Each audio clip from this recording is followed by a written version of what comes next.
¿Sabías que el Nuevo Testamento también es una parte de la Biblia inspirada por Dios? Veamos, a la luz de lo que ya vimos en el encuentro anterior, qué nos dice el mismo Nuevo Testamento sobre la inspiración divina. Vamos a ver dos textos, según Luis Heriberto Rivas, del Nuevo Testamento que hablan expresamente del origen divino de las Sagradas Escrituras.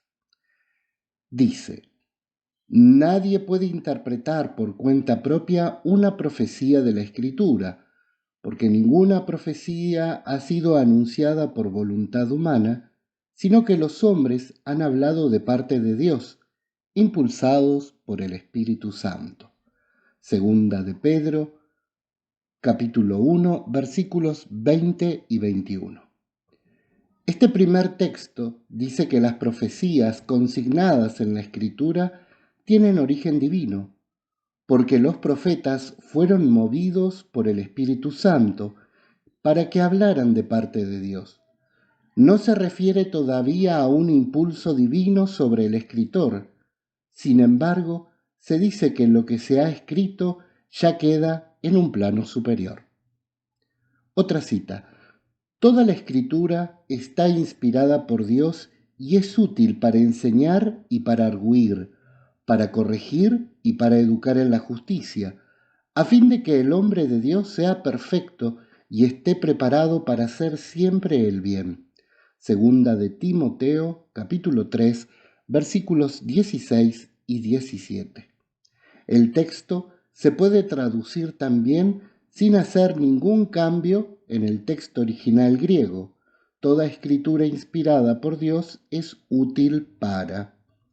Este segundo texto describe el origen divino de la escritura llamándola inspirada por Dios. En griego, theoneustos. Esta palabra deriva de la palabra Dios, theos en griego, y el verbo soplar, neo, relacionado con la palabra pneuma, espíritu. Se quiere decir que hay un soplo, espíritu de Dios, en el escritor para que produzca el libro sagrado. Los padres de la Iglesia mantuvieron siempre esta doctrina y el magisterio la desarrolló a lo largo de la historia. Vamos a hacer un excursus en este momento para ver dos etapas.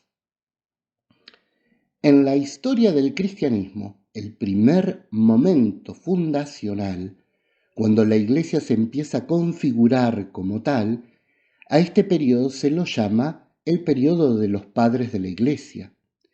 En ellos, en este periodo, dentro de los padres de la Iglesia, está la primera comunidad apostólica, los apóstoles que conocieron directamente a Cristo, y aquellos primeros hombres varones y mujeres, pertenecientes a la comunidad cristiana, que fueron discípulos de los apóstoles y de estos primeros discípulos de los apóstoles.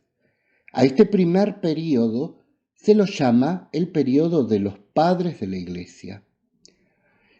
Con posterioridad se va desarrollando también por la enseñanza de los padres de la Iglesia, es decir, ya en el tiempo de los padres, van quedando los fundamentos para que nosotros podamos entender la Escritura correctamente, porque ya en los orígenes del cristianismo habían algunos que habían interpretado la Sagrada Escritura según sus conveniencias, y hacia el fin del primer siglo, es decir, al año 100 después de Cristo, ya había surgido algunas de las primeras herejías cristianas. Por eso, para que no se cometieran errores ni se tergiversara la palabra de Dios, comienza a desarrollarse, por la acción de estos padres de la Iglesia y sus sucesores, lo que se llama el magisterio de la Iglesia, que sigue vigente hasta nuestros días. Dicho esto, sigo con lo de Luis Heriberto.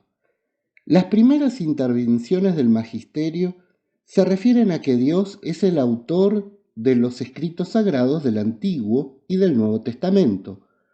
Fue necesario insistir en esta enseñanza porque los maniqueos afirmaban erróneamente que Dios era el principio del Nuevo Testamento, mientras que el principio del Antiguo era el diablo. Aquí vemos una de esas herejías que yo les acababa de explicar, surgidas en los primeros tiempos del cristianismo. Algunos, inspirados, vaya a saber por qué, cometían errores de interpretación garrafales, y esta es una de esas equivocaciones dogmáticas tremendas: pensar en dos principios, tipo el yin y el yang en nuestros tiempos, el Dios bueno y el Dios malo.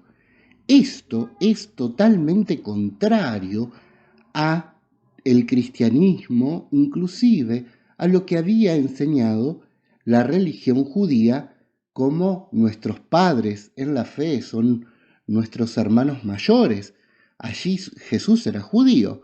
Por lo tanto, esta idea maniquea venía de la filosofía y del Oriente, es muy oriental esta idea de dos principios, uno bueno y uno malo, había impregnado buena parte de la cristiandad, y aseguraban que había dos principios: un Dios malo que había inspirado la Sagrada Escritura en el Antiguo Testamento, y un Dios bueno que era el que había inspirado el Nuevo Testamento. Esto es una herejía considerada un error dogmático por los padres de la Iglesia en las primeras comunidades cristianas. Por eso, frente a estos equívocos tan feos y tan graves, el magisterio tuvo que abrirse camino para enseñarnos lo que era correcto y sacar de aquello que podía ser falsas interpretaciones que pudieran llevarnos a equívocos más grandes. ¿Por qué digo que estas interpretaciones fueron falsas?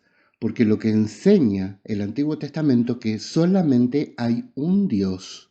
Escucha, Israel, solo hay un Dios, no hay otro Dios fuera de mí.